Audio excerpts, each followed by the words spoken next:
শুভ সকাল বন্ধুরা। আজ ২৮ জুলাই মঙ্গলবার। আজকের সকালের বরাক তথা সমগ্র আসামের গুরুত্বপূর্ণ খবরগুলি হলো: এবার রাজ্যের বন্যাক্রান্ত পরিবারগুলিকে সহায়তা করতে রাজ্যের জনসাধারণের কাছে সাহায্য চাইল সরকার। বন্যাক্রান্ত ২ লাখ মহিলা এবং ২ লাখ শিশুকে সহায়তা করতে ১২ কোটি টাকা সংগ্রহের লক্ষ্যে রাজ্যে বিজেপি আরম্ভ করেছে ব্যাংক অ্যাকাউন্ট নম্বর। বন্যাক্রান্ত পরিবারগুলিকে সহায়তা করতে রাজ্যের সাধারণ জনতাকে সাহায্য করার আহ্বান জানানো হয়েছে।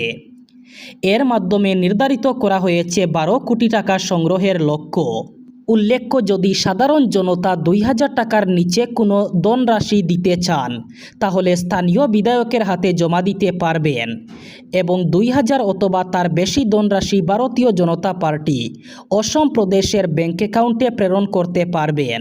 ভারতীয় জনতা পার্টি অসম প্রদেশের ব্যাংক অ্যাকাউন্টের বিবরণ আপনার মোবাইল স্ক্রিনে ভেসে উঠছে। ব্যাংক গ্রাহকদের জন্য জরুরি খবর: আগামী আগস্ট মাসে একটানা বেশ কয়েকদিন বন্ধ থাকবে ব্যাংক। একটানা ১৪ দিন আগস্ট মাসে ব্যাংকের দরজা জনসাধারণের জন্য বন্ধ থাকবে। এমনিতেই জুলাই মাস প্রায় শেষ হতে চলেছে এবং নতুন মাস আগস্ট শুরু হবে।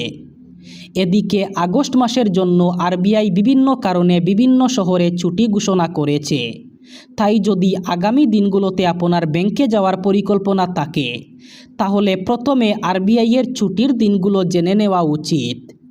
আরবিআইয়ের ব্যাংক ছুটির তালিকা অনুযায়ী ২০২৬ সালের আগস্ট মাসে সারা দেশের ব্যাংকগুলো মোট ১৪ দিন বন্ধ থাকবে।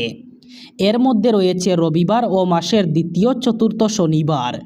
রবিবার ও শনিবার ছাড়া ৪ August, ৮ August, ১৩ August, ১৫ August, ১৯ August, ২৫ August এবং ২৬ আগস্ট ব্যাংক বন্ধ থাকবে দেশের বিভিন্ন এলাকায়। রেলের তৎকাল টিকিট নিয়ে দালালি রুখতে প্রথম থেকেই করা ভারতীয় রেল মন্ত্রক। টিকিট বুকিং নিয়ে চিন্তিত যাত্রীদের ইতিমধ্যেই আশ্বস্ত করেছেন রেলমন্ত্রী অশ্বিনী বৈষ্ণব। লোকসভায় দাঁড়িয়ে মন্ত্রী একেবারে স্পষ্ট জানিয়েছেন, টিকিট বুকিংয়ের ক্ষেত্রে দালালরাজ এবং অটোমেটিক বটের দৌরাত্ম্য রুখতে একাধিক স্তরে নিরাপত্তা ব্যবস্থা প্রয়োগ করা হয়েছে রেলের তরফে। কাজেই এবার থেকে একেবারে নিশ্চিন্তে টিকিট কাটতে পারবেন যাত্রীরা। নির্ঝঞ্ঝাটে জরুরিকালীন পরিস্থিতিতেও হাতে আসবে টিকিট। পিটিআই সূত্রে খবর, সদনে দাঁড়িয়ে রেলমন্ত্রী অশ্বিনী বৈষ্ণব একেবারে স্পষ্ট জানিয়েছেন, রেলের টিকিট বুকিংয়ের ক্ষেত্রে অবৈধ পরিচয়পত্র ব্যবহার এবং অবৈধ সফটওয়্যার ব্যবহারের উপর কড়া নজর রাখা হচ্ছে। একই সাথে টিকিট বুকিংয়ের জন্য আধার প্রমাণীকরণ বাধ্যতামূলক করা হয়েছে। কিছু কিছু ট্রেনের ক্ষেত্রে ওটিপি ভেরিফিকেশনও চালু করা হয়েছে রেলের তরফে। আপার আসামের বন্যা পরিস্থিতি ধীরে ধীরে উন্নতি হচ্ছে এবং একাধিক প্লাবিত এলাকায় বন্যার জল নামতে শুরু করেছে। তবে সম্পূর্ণ স্বাভাবিক পরিস্থিতি না ফেরা পর্যন্ত যুদ্ধকালীন তৎপরতায় উদ্ধার এবং ত্রাণ কাজ চালিয়ে যাওয়া হবে বলেও তিনি আশ্বাস দেন।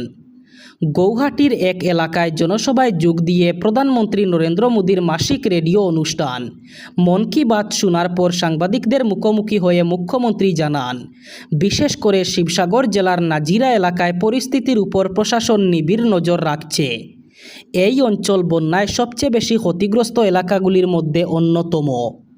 মুখ্যমন্ত্রী জানান, বন্যায় ক্ষতিগ্রস্ত প্রতিটি পরিবারকে সম্ভাব্য সব ধরনের সহায়তা দিতে রাজ্য সরকার প্রতিশ্রুতিবদ্ধ।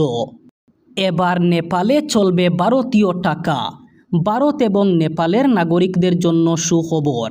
২০০ টাকা এবং ৫০০ টাকার ভারতীয় নোট ২৫,০০০ টাকা পর্যন্ত নিয়ে নেপালে প্রবেশ অথবা নেপাল থেকে বাইরে নিয়ে যাওয়ার অনুমতি দিয়েছে নেপাল সরকার। তবে শর্ত হলো একটাই, এই নোটগুলো অবশ্যই ২০১৬ সালের ৯ নভেম্বর অথবা তারপরে ইস্যু করা হতে হবে। নেপাল রাষ্ট্র ব্যাংক এক বিজ্ঞপ্তিতে জানিয়েছে, ২০১৬ সালের ৯ নভেম্বরের আগে ইস্যু করা ৫০০ টাকা এবং ১,০০০ টাকার ভারতীয় নোট নেপালে নিষিদ্ধই থাকছে।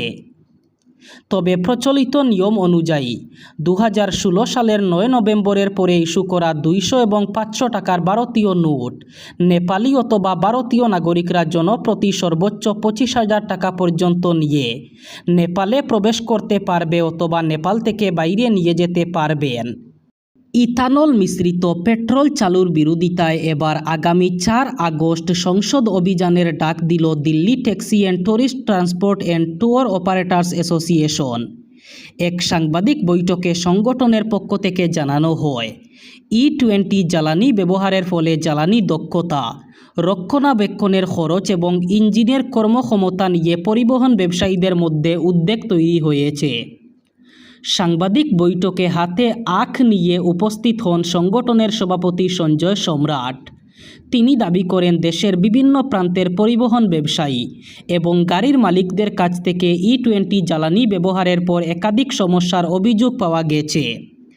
সম্রাটের কথায়, দেশের বিভিন্ন প্রান্তের পরিবহন ব্যবসায়ী এবং গাড়ির মালিকরা জানিয়েছেন, E20 জ্বালানি ব্যবহারের ফলে মাইলেজ কমে যাচ্ছে, রক্ষণাবেক্ষণের খরচ বাড়ছে এবং ইঞ্জিনের কর্মক্ষমতা নিয়েও উদ্বেগ তৈরি হচ্ছে।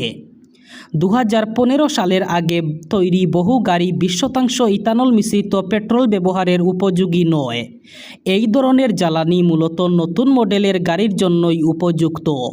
নোয়াগাঁও জেলার সামাগুড়িতে এক বিজেপি কর্মীকে ধারালো অস্ত্র দিয়ে কুপিয়ে খুনের ঘটনায় এলাকা জুড়ে চাঞ্চল্য সৃষ্টি হয়েছে। সামাগুড়ির বাজিয়াগাঁও গ্রামে সংগঠিত এই দলবদ্ধ হামলায় গুরুতর আহত হওয়া আবুল কাশেম নামের এক যুবকের চিকিৎসাধীন অবস্থায় মৃত্যু হয়েছে। জানা গেছে, গ্রামের 6-7 জন যুবকের একটি দল আবুল কাশেমের উপর ধারালো অস্ত্র নিয়ে হামলা চালায়। হামলায় তিনি গুরুতর জখম হন। পরে তাকে উদ্ধার করে চিকিৎসার জন্য গৌহাটির একটি বেসরকারি হাসপাতালে ভর্তি করা হয়, তবে চিকিৎসাধীন অবস্থায় মৃত্যু হয়েছে তার। মৃত আবুল কাশেম বাজিয়াগাঁও পঞ্চায়েত এলাকার ভারতীয় জনতা পার্টির একজন সক্রিয় কর্মী ছিলেন। এই ঘটনাকে কেন্দ্র করে বাজিয়াগাঁও এলাকায় এখনও উত্তেজনা বিরাজ করছে। রাজ্যের বরপেটা রোড সংলগ্ন বিলাসীপাড়া এলাকায় সংঘটিত হয়েছে এক চাঞ্চল্যকর ঘটনা। মদ্যপ অবস্থায় এক ব্যক্তি ধারালো অস্ত্র দিয়ে আঘাত করে তার শ্বশুরকে খুন করেছে। নিহতের নাম কাশেম আলী, অভিযুক্ত জামাতার নাম জোহর আলী। পরিবার ও স্থানীয় সূত্রে জানা গেছে, রবিবার গভীর রাত প্রায় 1টা 30 মিনিটে জোহর আলী মদ্যপ অবস্থায় শ্বশুরের বাড়িতে এসে অশান্তি সৃষ্টি করে। এই সময় শ্বশুর কাশেম আলী বাধা দিলে ক্ষিপ্ত হয়ে অভিযুক্ত ধারালো অস্ত্র দিয়ে তাকে একাধিকবার আঘাত করে।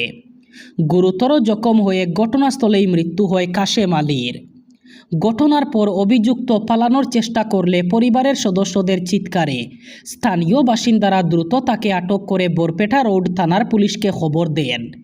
পুলিশ ঘটনাস্থলে পৌঁছে মৃতদেহ উদ্ধার করে ময়নাতদন্তের জন্য পাঠায় এবং অভিযুক্ত জোহর আলীকে গ্রেফতার করে থানায় নিয়ে যায়।